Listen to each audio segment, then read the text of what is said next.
Personally ഏറ്റവും കൂടുതൽ family അടുപ്പം ആരുമായിട്ടാ? എല്ലാവരും അറ്റാച്ച്ഡ് എല്ലാവരുമായിട്ട് അറ്റാച്ച്ഡ് ആണ്. കൂടുതലും എനിക്ക് തോന്നുന്നു അമ്മയായിരിക്കും കുറച്ചും കൂടെ. എന്നും കാര്യം അച്ഛൻ ദുബായിലാണ്, അനിയത്തി പഠിക്കാൻ പോവും. അപ്പം എന്നും കാണുന്ന ആള് അമ്മയാണല്ലോ. അമ്മയാണ് ഞാൻ ഏറ്റവും കൂടുതൽ സംസാരിക്കുന്ന ആള്. അമ്മയാണ് എനിക്ക് ഏറ്റവും കൂടുതൽ മോട്ടിവേഷൻ തരുന്ന ആള്. അമ്മയാണ് എനിക്ക് എന്താ ഒരു അമ്മ വന്നിട്ട് പറയാണ് സ്കിന്നൊക്കെ നോക്കണം, നടനാവാൻ പോവാണ്, എണ്ണ വെച്ച് കുളിക്കണം, ഞാൻ കുളിപ്പിച്ചുതരാം. അമ്മയാണ് എനിക്ക്. അപ്പൊ അതുകൊണ്ട് കൂടുതലും എനിക്ക് തോന്നുന്നു അമ്മയായിട്ടായിരിക്കും കൂടുതൽ അറ്റാച്ച്ഡ് ആയിട്ടിരിക്കുന്നത്. ഈ ഫോറിനിൽ അല്ലെ പുറത്ത് പോയിന്ന് ജോലി ചെയ്യുന്ന അച്ഛന്മാരുണ്ടല്ലോ. അപ്പോൾ എൻ്റെ അച്ഛനും ഒരുപാട് കാലം ഗൾഫിലായിരുന്നു. അപ്പോൾ ഇവരവിടെ ചെന്ന് നിന്ന് ഈ എടുക്കുന്ന എഫർട്ടുകളൊക്കെ നമുക്ക് വേണ്ടിയിട്ടാണെന്നുള്ളൊരു സാധനം എപ്പോഴും അത് എന്നെ അതുകൊണ്ട് ഇപ്പൊ എൻ്റെ കാര്യം അതുകൊണ്ടാണ് ഞാൻ ചോദിച്ചത്. കാരണം ഞാൻ ഒരു ഫൈനാൻഷ്യലി ഒന്ന് സെറ്റായ സമയത്ത് ഞാൻ ആദ്യം അച്ഛനോട് പറഞ്ഞ അച്ഛാ മതി, ഇനി വർക്കൊന്നും വേണ്ട, അച്ഛൻ ഇവിടെ നിൽക്ക്, എന്നിട്ട് വീട്ടിൽ ചുമ്മാ ഇരിക്കണോടാ. ഇല്ല, അവിടെ പണി ഇവിടെ പണി ഇല്ല, അവർക്കൂടെ പറ്റൂല. അത് ഞാനിപ്പോ അച്ഛൻ ഇപ്പോഴും ദുബായിൽ വർക്ക് ചെയ്യാം. ഞാൻ പറയും അച്ഛനോട് വേണം പോന്നു, കുഴപ്പമില്ല, നമുക്ക് നോക്കാം, കുഴപ്പമില്ല.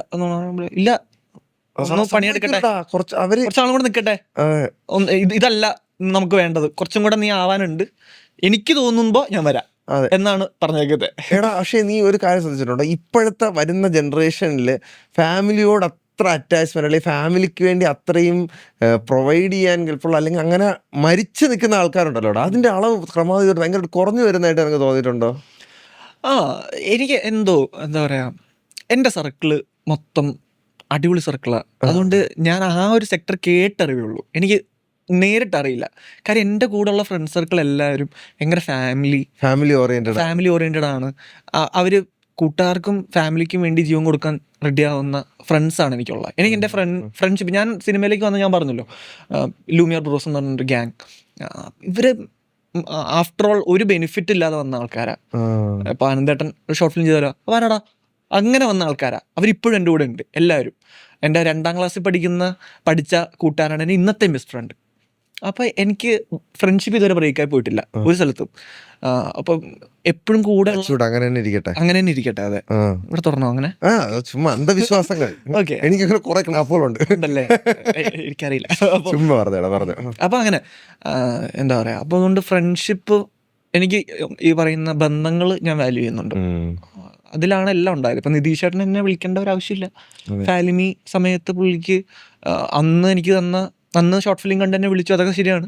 പക്ഷെ ഇത്രയും കാലങ്ങൾക്കപ്പുറം പുള്ളിക്ക് ഓപ്ഷൻസ് ഉണ്ട്, പല ഓപ്ഷൻസ് ഉണ്ട്, പല ആൾക്കാരെ വെക്കാം. അന്നും എന്നെ തന്നെ വെച്ചത് എന്നോടുള്ള ഒരു സ്നേഹം, ബന്ധം, വാല്യൂ, റിലേഷൻഷിപ്പ്. അപ്പം ഏത് ഫീൽഡിലാണെങ്കിലും നമ്മൾ നല്ലതായിട്ടുള്ള റിലേഷൻഷിപ്സ് മെയിൻറ്റെയിൻ ചെയ്ത് നമുക്ക് നല്ലത് മാത്രമേ വരുത്തുള്ളൂ. നമ്മൾ ആൾക്കാരെ വെറുപ്പിക്കാതിരിക്കുക.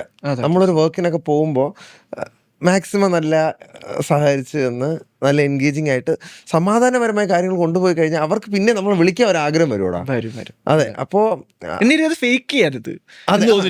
അതെ, ഓക്കെ, ഞാൻ ഇവരോട് നന്നായിട്ട് നിന്നാ ഇവരുടെ ഒരു പടം വരും എന്ന് അങ്ങനെ നിൽക്കണത് മോശമായിട്ട് എനിക്ക് ഫീൽ ചെയ്തിട്ടുണ്ട്. അത് അങ്ങനെ ആവണ്ട.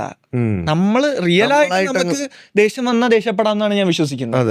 എനിക്കിപ്പോ ദേഷ്യം വന്ന് എന്നെ ഇഷ്ടപ്പെടാത്തവരുണ്ട്, എന്നെ ഇഷ്ടപ്പെടാത്ത ഇഷ്ടം പോലെ അവരുണ്ട്. എൻ്റെ അടുത്ത് ഓപ്പൺ ആയിട്ട് പറഞ്ഞു, നീ ആ കാണിച്ച എനിക്ക് ഇഷ്ടപ്പെട്ടില്ല.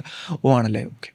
അപ്പൊ ഞാനത് ആലോചിച്ചിട്ട് ആ പറയുന്നത് കറക്റ്റ് ആണെന്നെങ്കിൽ മാറ്റാം, അല്ല കറക്റ്റ് അല്ലെന്നുണ്ടെങ്കിൽ കാര്യം എല്ലാവരും ഹാപ്പി ആക്കി നമുക്കൊന്നും ലൈഫിൽ ചെയ്യാൻ പറ്റില്ല എനിക്ക് തോന്നിയിട്ടുണ്ട്. 100% നമ്മൾ ചെയ്യുന്ന കാര്യത്തിന് ഒരു 90 പേര് സപ്പോർട്ട് ചെയ്താലും ഒരു 10% സപ്പോർട്ട്, അമ്മ തല്ലിയാലും 2 പക്ഷം പറയുന്ന ആൾക്കാരാണ്. അതെ, അത് നമ്മൾ റിയാലിറ്റിയിൽ നിൽക്കണം. അല്ലെങ്കിൽ നമ്മൾ എന്ത് വെച്ചെന്ന് വെച്ചാൽ നമ്മൾ പീപ്പിൾ പ്ലീസറായി പോകും. നമ്മൾ അവർക്ക് ഇഷ്ടപ്പെട്ടില്ലെങ്കിൽ നമുക്ക് വിഷമാകാൻ തുടങ്ങും. അവർക്ക് ഇഷ്ടപ്പെട്ടില്ലല്ലോ, എനിക്കെന്തോ പ്രശ്നമുണ്ട്, എന്താ അവർക്ക് എന്നെ ഇഷ്ടപ്പെടാത്ത. പിന്നെ നമ്മൾ സെൽഫ് ഡൗട്ടിൽ പോകും. പിന്നെ നമ്മുടെ വർക്കിനെ എഫക്ട് ചെയ്യും, നമ്മുടെ പെരുമാറ്റത്തിനെ എഫക്ട് ചെയ്യും, നമ്മൾ ഡിപ്രഷനിലോട്ട് നമ്മൾ ഏകദേശം നമുക്കൊരു മോറൽ സിസ്റ്റം ഉണ്ടല്ലോ അളിയാ, ഇതൊക്കെയാണ് റൈറ്റ്. നമ്മൾ ആരെയും മനഃപൂർവ്വം ദ്രോഹിക്കുന്നില്ല, നമ്മളാരും ദ്രോഹിപ്പിക്കാൻ അനുവദിക്കാനും പാടില്ല. ആ ഒരു ന്യൂട്രൽ പരിപാടിയിൽ പോയി കഴിഞ്ഞാൽ അതിലുണ്ടാവുന്ന ശത്രുക്കളും വരട്ടെ, അതിലുണ്ടാവുന്ന നേട്ടങ്ങളും വരട്ടെ എന്നുള്ളതായിരിക്കണം ലൈൻ എന്നുള്ളതാണ് എൻ്റെ ഒരു കാഴ്ചപ്പാട്. നാളെ ഒരു 10 വർഷം കഴിഞ്ഞ് എനിക്ക് 40 വയസ്സാകുമ്പോൾ ഞാൻ ചിലപ്പോൾ ഇതായിരിക്കില്ല പറയാം, വേറെ ആയിരിക്കും പറയാം. കറന്റ് എനിക്ക് ഇതാണ് തോന്നുന്നത്. അല്ല ഒബ്വിയസ്ലി എടാ ഇപ്പോൾ ഉള്ള വ്ളോഗ് തുടങ്ങിയ സമയത്തുള്ള കാർത്തിക് സൂര്യ അല്ല ഇപ്പോൾ ഉള്ള കാർത്തിക് സൂര്യ. ഇത് പറഞ്ഞ് ഞാൻ മടുത്ത്. കാരണം ആ സമയത്ത് എന്ന് പറഞ്ഞാൽ അത് വേറൊരു മൈൻഡ് സെറ്റ് ആണ്. നമുക്ക് സൊസൈറ്റിയിലെ കോൺസിക്വൻസിനെ കുറിച്ചൊന്നും അറിയില്ല, നമ്മൾ വീട്ടുകാരെ കുറിച്ച് അത്രത്തോളം ചിന്തിക്കില്ല. അങ്ങ് അലമ്പി തോളിച്ച് കൊണ്ടപോകാൻ അലമ്പുകളും ചെയ്ത് നടക്കുന്ന സമയമാണ്. പക്ഷേ ജീവിതം മുന്നോട്ട് പൊക്കോണ്ടിരുന്നപ്പോൾ ഒരുപാട് അനുഭവങ്ങൾ വന്നു. അപ്പോൾ അനുഭവങ്ങൾ വരുന്നതിനനുസരിച്ച് നമ്മളെ കാഴ്ചപ്പാടുകളിലും ചിന്തകളിലും ചേഞ്ച് ചെയ്തു വന്നു. അപ്പോൾ അന്ന് എന്നെ കണ്ട് ഇഷ്ടപ്പെട്ട ആൾക്കാർ ഇപ്പോഴും വന്നിട്ട് അതേ എന്നെ വേണമെന്ന് പറയാൻ നടക്കുവോ? ഇല്ല, നടക്കില്ല. ഞാനും മാറിയിട്ടുണ്ട്. അതെ, 19-20 വയസ്സിലെ ഞാനല്ല ഇപ്പോഴത്തെ ഞാൻ. എനിക്ക് ആ സമയത്ത് ഞാൻ കുറച്ചും കൂടെ, എനിക്ക് തോന്നുന്നു എന്നെ ഞാൻ കാണുമ്പോൾ ഞാൻ കുറച്ചും കൂടെ അരഗന്റ്, ഒരു റൂഡായിരുന്നു. കുറച്ചും കൂടെ എന്താ പറയുക, റൂഡ് ആസ് ഇൻ ഒരാളെ ദ്രോഹിക്കണം എന്നുള്ള റൂഡല്ല. ഞാൻ കുറച്ചും കൂടെ ഫ്രാങ്ക് ആയിരുന്നു. എനിക്ക് ഓപ്പൺ ആയിട്ട് പറഞ്ഞ ശീലം. ഇപ്പം എന്റെ അച്ഛനായിരുന്നു. ആണോ? അല്ല, എന്റെ അച്ഛൻ അങ്ങനെയാണ്. അച്ഛൻ ഇപ്പോഴും മാറിയിട്ടില്ല. പറയും അല്ലേ? ഉള്ളത് അതുപോലെ പറയും.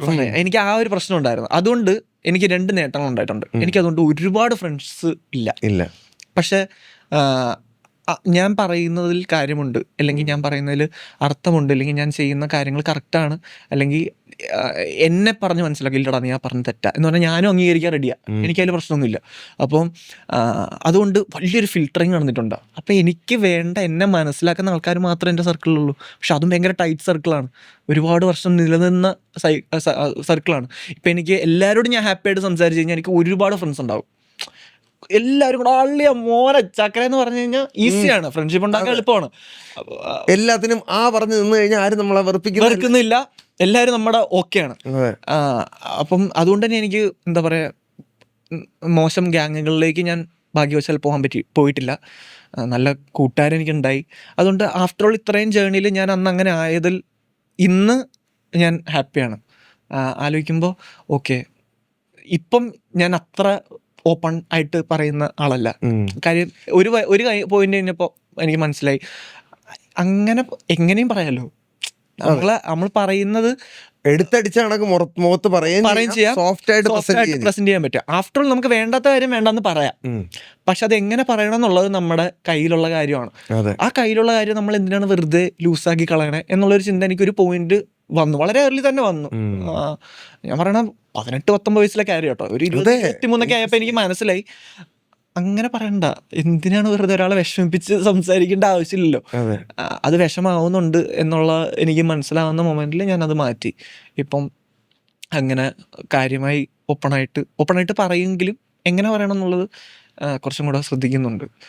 അതുകൊണ്ട് തന്നെ കുഴപ്പമില്ലാതെ. ബിബിൻ ബ്രോ പണ്ട് എൻ്റെ അടുത്ത് പറഞ്ഞിട്ടുള്ളൊരു കാര്യമാണ്, ബിബിൻ ജോർജ് പറഞ്ഞിട്ടുള്ള കാര്യമാണ്, എടാ നമ്മളൊരു പടമൊക്കെ ഇറക്കിയിട്ടിരിക്കുമ്പോൾ ഭയങ്കര ചിലപ്പോൾ ആത്മാർത്ഥ സുഹൃത്തായിരിക്കും, പക്ഷെ വിളിച്ചിട്ട് ആദ്യം പറയുന്ന അവരിങ്ങനെ കാത്തിരിക്കുകയായിരിക്കും ആരുടെ എന്തെങ്കിലും ഒന്ന് കേൾക്കാനായിട്ട്. ആദ്യം വിളിച്ചിട്ട് പറയുന്ന കാര്യം, എടാ അത്ര പോരാ, സുഖമില്ലായിരുന്നു എന്നൊരു വാക്ക് വീണ് കഴിഞ്ഞാൽ അതിനിപ്പോൾ എത്ര ക്ലോസ് കൂട്ടുകാരനാണെങ്കിലും ഉള്ളൊന്ന് പെടായി.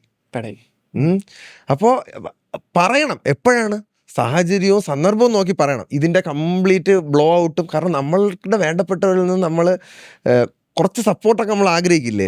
അപ്പോൾ ഉടനെ ചെന്ന് അണ്ണാക്കിലോട്ടോ പോരടാ അത് കുറെ കൂടെ നന്നാക്കായിരുന്നു അപ്പോൾ പറയരുത്. അതിന് സമയമുണ്ട്. ആ സമയവും സന്ദർഭവും അനുസരിച്ച് പതുക്കെ പ്രസന്റ് ചെയ്ത് കൊടുത്തു കഴിഞ്ഞാൽ അവർക്കത് മനസ്സിലാവും. അല്ലെങ്കിൽ അത് മനസ്സിൽ മുറിവായിട്ട് കിടക്കും. അതെ, അത് എനിക്ക് മനസ്സിലായിട്ടുണ്ട്. ഞാൻ അങ്ങനെ പറഞ്ഞിട്ടുണ്ട്. ഞാൻ ഓപ്പണായിട്ട് ഒരു സംഭവം കാണിക്കുമ്പോൾ തന്നെ എടാ വർക്കായില്ലടാ എന്ന് ഞാൻ പറഞ്ഞ ഒരുപാട് ആൾക്കാർ വിഷമിക്കണം ഞാൻ കണ്ടിട്ടുണ്ട്. പിന്നീട് ഞാൻ ആലോചിച്ചിരുന്ന ആ സമയത്ത് ഓക്കെ, നമ്മൾ ഓണസ്റ്റായിട്ട് പറഞ്ഞാലേ അവർക്ക് മാറ്റാൻ പറ്റുള്ളൂ. നമ്മൾ ഓണസ്റ്റ് അഭിപ്രായമാണല്ലോ അവർ ചോദിക്കുന്നത്. അപ്പം നമ്മൾ ഫേക്കായിട്ട് പറഞ്ഞിട്ട് അവരതിൽ ഓക്കെ ആണെങ്കിൽ അവരുടെ വർക്കിനെ നാളെ ബാധിക്കില്ലേ എന്നാണ് ഞാൻ ചിന്തിച്ചത്. പക്ഷേ എപ്പോഴും ആ ചിന്ത അല്ല, അത് ചെയ്യാം. അത് ആദ്യമേ എടാ രസമുണ്ടറാ എന്ന് പറഞ്ഞിട്ട് പയ്യെ കൂടെ ഇരുത്തി പറഞ്ഞു കൊടുക്കാവുന്ന കാര്യമുള്ളൂ. അതെനിക്ക് മനസ്സിലായില്ല. ഒരു പോയിന്റിൽ എനിക്കത് മനസ്സിലായി. ഞാൻ അപ്പൊ തൊട്ട് പിടിച്ചത് അത് കറക്റ്റായിട്ട് പിടിച്ചത്. കാര്യമായിട്ട് എന്തോ സംഭവിച്ചെന്തോണ്. ഇല്ല, അങ്ങനെ കാര്യമായിട്ട് സംഭവിച്ചു ഒരു വലിയ ഡ്രാസ്റ്റിക് ഇൻസിഡന്റ് ഒന്നും ഉണ്ടായിട്ടില്ല. ഗ്രാജുവലി എനിക്ക് മനസ്സിലായി.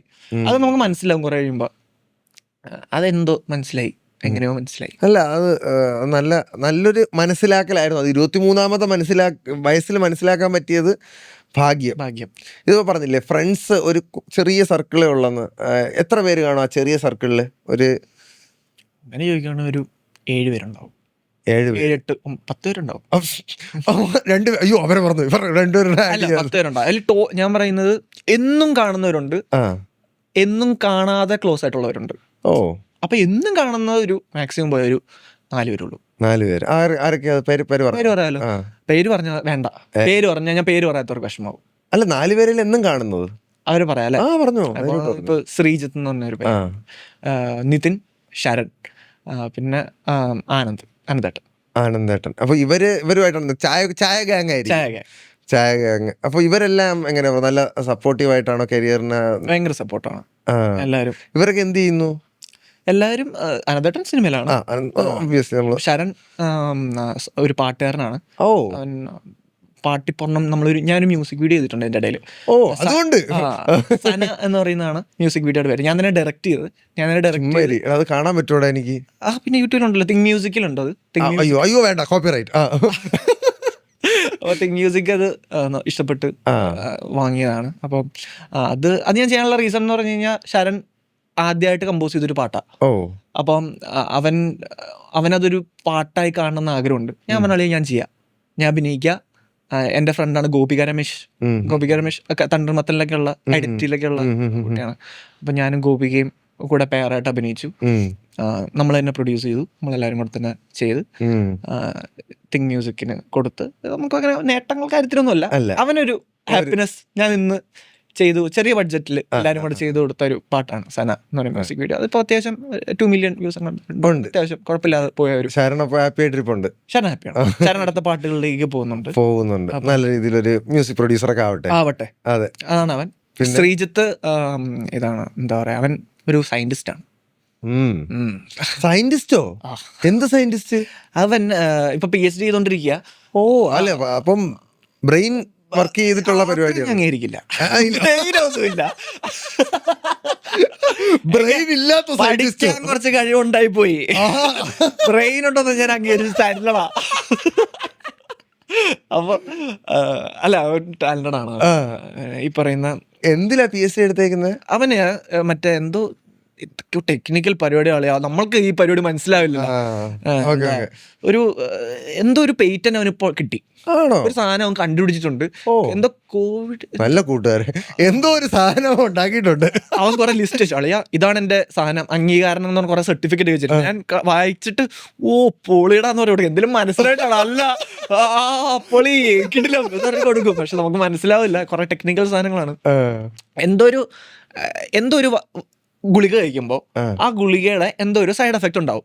ആ സൈഡ് എഫക്റ്റ് ഉണ്ടാവാതിരിക്കാൻ ഇവൻ കണ്ടുപിടിച്ച എന്തോ ഒരു സാധനം വഴി കൊടുത്താൽ ആ സൈഡ് എഫക്റ്റ് ഉണ്ടാവില്ല. അപ്പൊ അതാണ് അവൻ കണ്ടുപിടിച്ചേക്കുന്നത്. ഇതാണ് എന്റെ ഒരു ബേസിക് ലേമാൻ പറയാൻ പറ്റുന്നത്. നമുക്ക് മനസ്സിലാവുള്ളൂ. ഇവൻ മറ്റേ ആന്റി ഹിസ്റ്റമിൻ എന്നൊക്കെ പറഞ്ഞ എന്തൊക്കെയോ പറയും, ഒന്നും എനിക്ക് മനസ്സിലാവുന്നില്ല. അപ്പൊ ഞാൻ ആന്റി ഓക്കെ എന്റെ വീട്ടിലെടുത്ത് കൊണ്ട് 2 പേര് അതായിരിക്കും നമ്മുടെ റിയാക്ഷൻ.